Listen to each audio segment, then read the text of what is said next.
Shalom.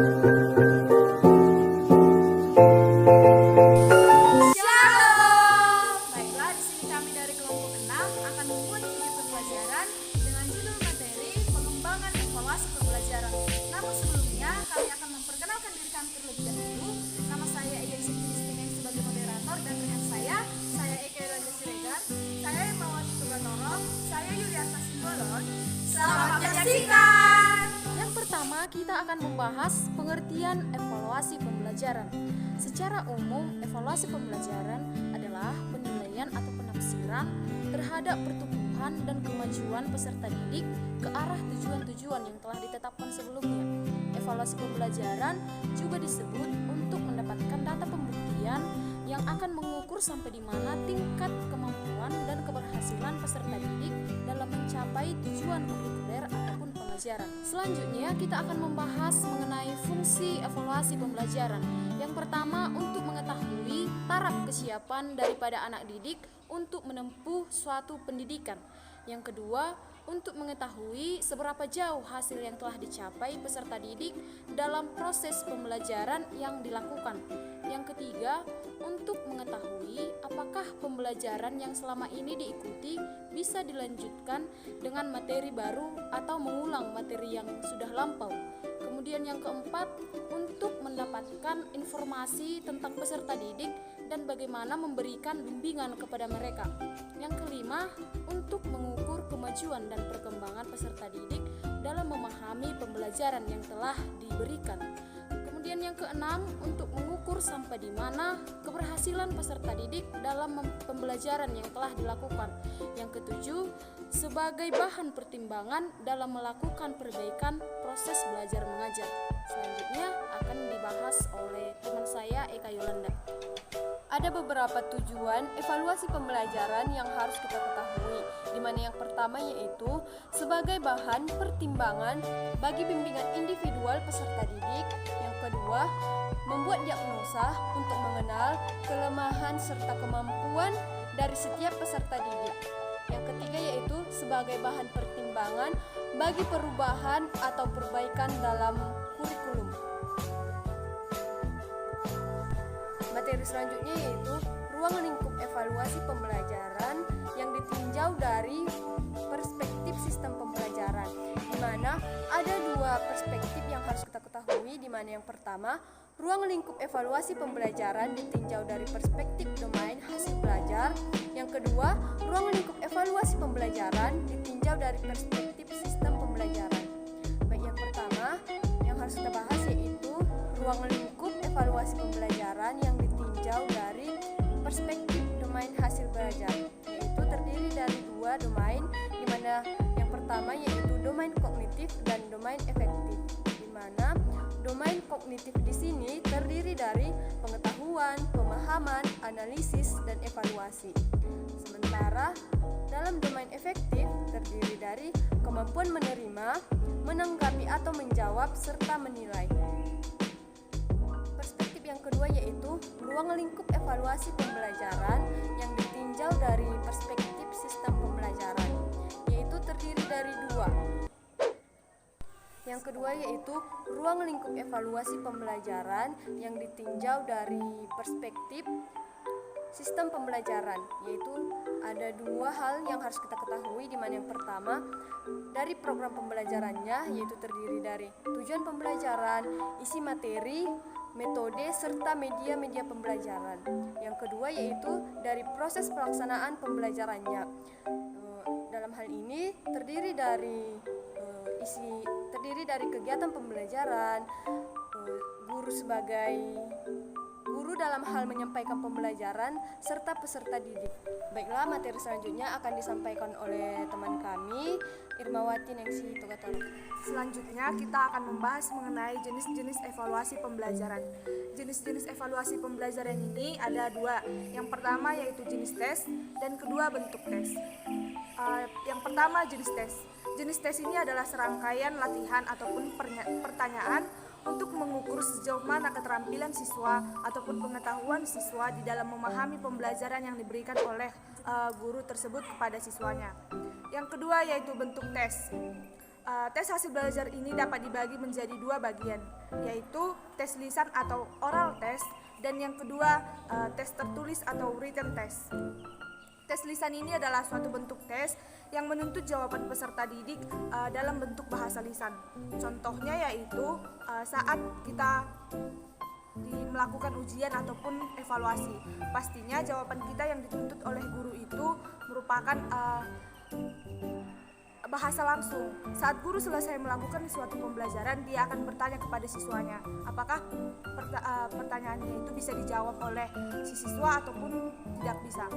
Yang kedua yaitu tes tertulis atau written test. Tes tertulis ini menuntut jawaban siswa memberikan secara tertulis. Non-tes adalah cara penilaian hasil belajar peserta didik yang dilakukan tanpa menguji peserta didik, tetapi dengan melakukan pengamatan. Materi selanjutnya adalah prinsip-prinsip evaluasi pembelajaran. Prinsip evaluasi pembelajaran ini dibagi menjadi 4 bagian. Yang pertama, keterpaduan evaluasi, kedua, keterlibatan siswa, tiga, koherensi, dan yang keempat adalah pedagogis. Yang pertama, keterpaduan evaluasi. Seperti yang kita ketahui, terpadu adalah penyatuan ataupun kesatuan, sedangkan evaluasi adalah penilaian. Di sini dapat kita ketahui bahwa keterpaduan evaluasi merupakan suatu penilaian yang mencakup kesatuan melalui program pengajaran yang didamping oleh tujuan instruksional dan materi pembelajaran serta metode pembelajaran yang dilakukan dalam suatu pengajaran. Yang kedua yaitu keterlibatan siswa. Prinsip ini berkaitan erat dengan metode pembelajaran yang dilakukan oleh siswa. Di sini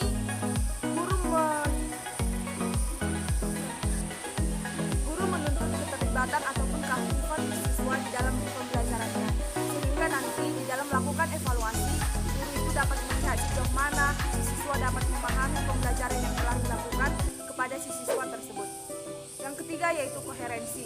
Prinsip koherensi ini diartikan sebagai evaluasi harus berkaitan erat dengan materi pembelajaran. Contohnya yang ada dalam koherensi ini yaitu saat guru melakukan evaluasi, materi yang dilakukan ataupun yang diberikan guru terhadap evaluasi itu harus materi yang sama dengan materi yang diberikan guru pada saat pembelajaran berlangsung. Dan yang terakhir yaitu pedagogis. Di samping sebagai alat penilai hasil pencapaian belajar, evaluasi dapat perlu diterapkan sebagai upaya perbaikan sikap dan tingkah laku yang ditinjau dari segi pedagogis tersebut. Hasil evaluasi hendaknya dirasakan sebagai ganjaran, yakni sebagai penghargaan bagi yang berhasil, tetapi merupakan hukuman bagi yang kurang mengerti tentang materi pembelajaran yang disampaikan oleh guru tersebut kepada siswanya. Demikian penjelasan dari saya. Selanjutnya akan diterangkan oleh teman saya Yuni Sinulung. Selanjutnya saya akan menjelaskan jenis evaluasi pembelajaran. Di jenis evaluasi pembelajaran ini ada 5 jenis yang terdapat. Yang pertama, evaluasi perencanaan dan pengembangan. Di evaluasi ini sangat diperlukan untuk mendesain program pembelajaran. Sasaran utamanya adalah memberikan bantuan tahap awal dalam penyusunan program pembelajaran. Hasil evaluasi ini dapat meramalkan kemungkinan implementasi program dan tercapainya keberhasilan program pembelajaran. Dan jenis yang kedua adalah evaluasi monitoring. Evaluasi ini dimaksudkan untuk memeriksa apakah program pembelajaran mencapai sasaran secara efektif dan apakah program pembelajaran terlaksana sebagaimana mestinya. Dan yang ketiga adalah jenis evaluasi dampak. Evaluasi ini dimaksudkan untuk mengetahui dampak yang ditimbulkan oleh suatu program pembelajaran. Dan yang keempat, jenis evaluasi efisiensi ekonomis. Di jenis evaluasi efisiensi ekonomis ini dimaksudkan untuk menilai tingkat efisiensi pelaksanaan program pembelajaran. Dan yang terakhir, evaluasi program komprehensif. Di evaluasi program komprehensif ini dimaksudkan untuk menilai program pembelajaran secara menyeluruh, seperti perencanaan program, pelaksanaan program, monitoring pelaksanaan, dampak program, tingkat keefektifan, dan efisiensi. Dan selanjutnya saya akan menjelaskan alat-alat evaluasi pembelajaran. Di alat ini bertujuan untuk mengadakan evaluasi pembelajaran, yang dimana pada dasarnya dibagi menjadi 2 kelompok. Yang pertama, tes hasil belajar, yaitu tes yang digunakan untuk menilai hasil tes pelajaran yang telah diberikan guru kepada peserta didiknya dalam jangka waktu tertentu. Dan yang kedua, untuk keperluan evaluasi proses belajar mengajar, dapat digunakan tes yang telah distandarisasikan maupun tes buatan guru sendiri. Bentuk tes juga sering digunakan dalam proses belajar mengajar. Pada hakikatnya, dapat dikelompokkan menjadi 3 kelompok, yaitu tes lisan, tes tertulis, dan tes perbuatan atau tindakan.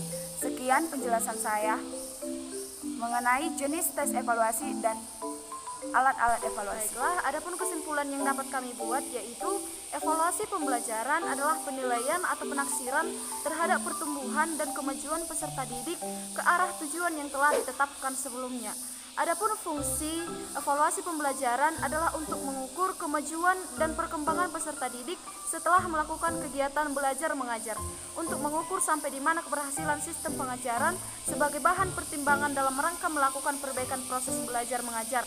Tujuan evaluasi pembelajaran adalah bahan pertimbangan bagi bimbingan individual peserta didik, membuat diagnosis, mengenal kelemahan dan kemampuan peserta didik, bahan pertimbangan bagi perubahan atau perbaikan kurikulum. Adapun teknik-teknik evaluasi pembelajaran adalah yang pertama, teknik tes, yang kedua, non-tes.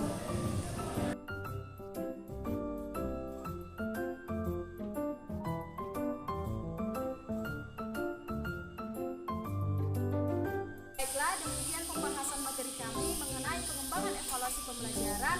Semoga bermanfaat bagi kita semua. Terima kasih. Shalom.